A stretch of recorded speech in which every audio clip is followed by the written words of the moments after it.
I want to know what you made of the forcefulness of their response. And then, of course, the Journal's reporting that Zuckerberg was saying in private meetings what he had said at Georgetown. Well, because, of course, he was saying this is a big thing that he had pushed as far back as 2 years ago. When I did that interview, if you recall, he talked about the threat of China. That was one of his first big talking points, is that we need to have Facebook as big as it is because China is such a threat. I called it the she or me defense, but it's not a really good defense.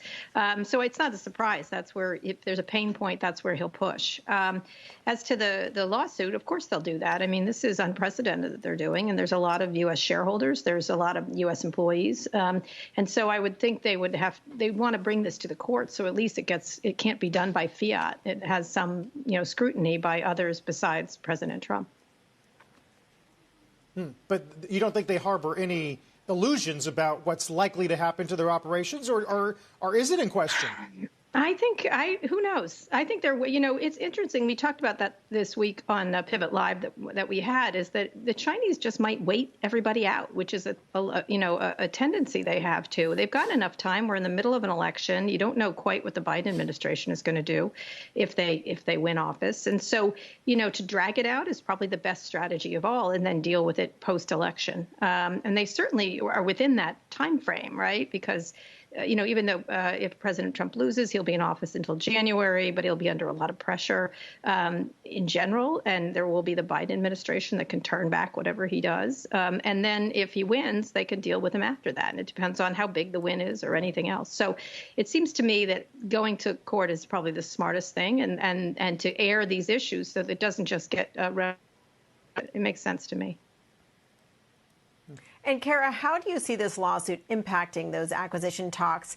And which potential buyer, Microsoft, Oracle, do you think is most likely to make a deal at this point?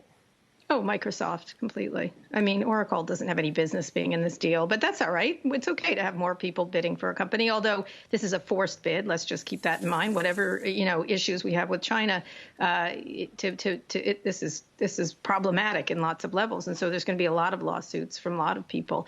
I would think Microsoft is ahead in this. There aren't any other real buyers. And Oracle might be a stalking horse here. It's never done any consumer business. It's not shown itself capable of doing it. They certainly have a platform, but their businesses don't skew with this one at all.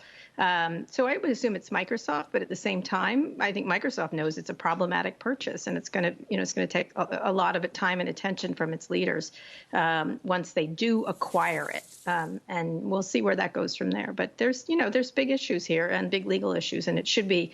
I think the courts are the right place to deal with it. And Kara, back to the Mark Zuckerberg question, the idea that he's advocating for a crackdown on TikTok. How does that play into the way that Facebook is perceived in Washington, particularly in light of all those antitrust concerns? Nobody who's been paying attention to Facebook is surprised by this. The idea, it was in those emails. Let's neutralize people. They have never competed on innovation as much as they've competed on either buying things or trying to mess up a market for someone. This is their style, and of course they would push on this particular thing because it has a welcome. It's welcomed by the Trump administration, and it's welcomed by a lot more people than that. And so they would use it for that. They would say, "Oh no, even though they're competing with us from an innovative point of view, and we're going to push on the Chinese part." And it would be the thing you would do if you were Facebook. Kara, the way we talk about TikTok for understandable reasons is that it's this juggernaut, right? Facebook's somewhat afraid. Microsoft covets it for whatever reasons. The government wants to shut it down. Is there any sense out there or just an undercurrent of doubt that perhaps this isn't necessarily going to be the most durable franchise? Does that filter into what Microsoft is looking to value this thing at? And how do you think that plays? I don't know. I think it's pretty innovative. I think it really is a really great product. I don't know how much to use it, but it's really wonderful, and it's a pleasure to use. And that's, one of the things that people are worried about. That Facebook has never been able to provide that with any of its products. And it's a really delightful product.